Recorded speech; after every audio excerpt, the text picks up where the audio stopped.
1 കൊരിന്ത്യർ 1:18 നാശത്തിലൂടെ ചരിക്കുന്നവർക്ക് കുരിശിന്റെ വചനം മോക്ഷത്വമാണ്. രക്ഷയിലൂടെ ചരിക്കുന്ന നമുക്കോ അത് ദൈവത്തിന്റെ ശക്തിയത്രേ. വിജ്ഞാനികളുടെ വിജ്ഞാനത്തെ ഞാൻ നശിപ്പിക്കും, വിവേകികളുടെ വിവേകം ഞാൻ നിഷ്ഫലമാക്കും എന്ന് എഴുതപ്പെട്ടിരിക്കുന്നുവല്ലോ. വിജ്ഞാനി എവിടെ? നിയമജ്ഞർ എവിടെ? ഈ യുഗത്തിന്റെ താർക്കികൻ എവിടെ? ലൗകിക വിജ്ഞാനത്തെ ദൈവം മോക്ഷത്വമാക്കില്ലയോ? ജീവിതത്തിൽ വരുന്ന സഹനങ്ങളെ ക്ഷമയോടെ സഹിച്ചുകൊണ്ട് എല്ലാം സഹിച്ച ദൈവത്തോട് ചേർന്ന് നീ ലോകത്തിൽ ജീവിക്കുമ്പോൾ അവിടുന്ന് നിന്നെ താങ്ങി മാറോട് ചേർത്തുകൊണ്ട് ഈ ലോകത്തിൽ നിനക്ക് മാലാഹമാരുടെ സംരക്ഷണം നൽകിക്കൊണ്ട് പരിപാലിക്കുന്ന ഒരു ദൈവത്തിന്റെ മകനാണ്, മകളാണ് നീ.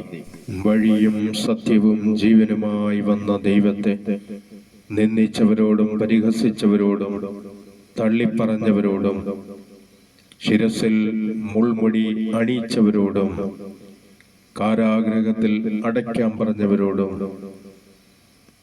ഭാരമുള്ള കുരിശ് തോളിൽ വയ്ക്കാൻ പറഞ്ഞവരോടും പരിശുദ്ധമായ തിരുശരീരം പിച്ച് ചീന്തിയവരോടും കാരിരുമ്പാണികളാൽ പൊൻപാദങ്ങളിലും രക്ഷയുടെ കരങ്ങളിലും അടിച്ചിറക്കിയപ്പോഴും കുരിശിൽ പിടഞ്ഞ ദൈവം, ഏകനായി കുരിശിൽ പിടഞ്ഞ ദൈവം അവരോട് ക്ഷമിക്കുവാൻ പിതാവിനോട് പ്രാർത്ഥിച്ച ഒരു ദൈവത്തിന്റെ മകനാണ്, മകളാണ് നീ.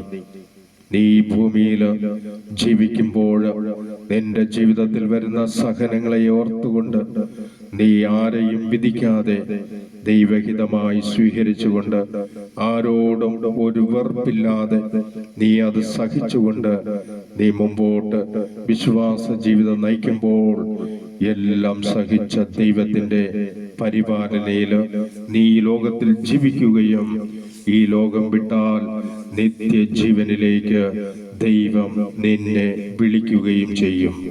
ഈശോ പത്രോസിനോട് പറഞ്ഞു, നീ എന്നെ 3 പ്രാവശ്യം തള്ളിപ്പറയും. പത്രോസ് പറഞ്ഞു, ഒരിക്കലും അത് സംഭവിക്കുകയില്ല. പ്രവചനം പൂർത്തിയായപ്പോൾ കോഴി കൂകി. ഇതാ പത്രോസ് കർത്താവിനെ 3 പ്രാവശ്യം തള്ളിപ്പറഞ്ഞു. പത്രോസിനെ നോക്കിയ ദൈവത്തിന്റെ ദയനീയമായ നോട്ടം പത്രോസിനെ തളർത്തി. പത്രോസിന്റെ ഹൃദയം ഉരുകി നുറുങ്ങി. ഗുരുവിനെ തള്ളിപ്പറഞ്ഞ ആ വേദനയാല് കുഞ്ഞു മക്കളെ പോലെ പത്രോസ് കരയാൻ തുടങ്ങി.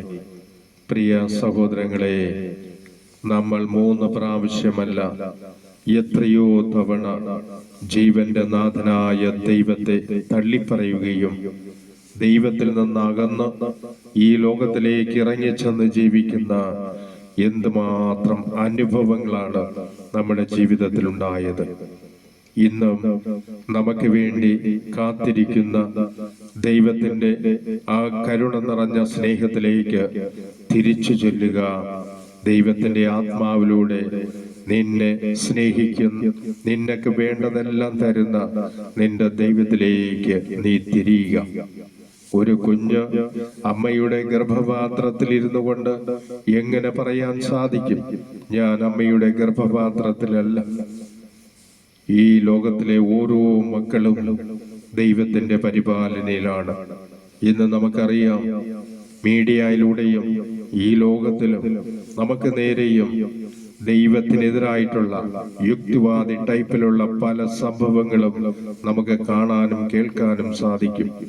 എന്നാൽ അവസാനം വരെ സഹിച്ച് എന്റെ ദൈവമാണ്, എന്റെ കർത്താവാണ്, എന്റെ രക്ഷകനാണ്, എന്റെ ജീവന്റെ സർവസ്വമാണ് എന്ന് നീ അവിടത്തെ അറിയുമ്പോഴാണ്, നീ അവിടത്തോട് ചേരുമ്പോഴാണ് നീ അവിടത്തെ മകനായി മകളായി മാറുന്നത്.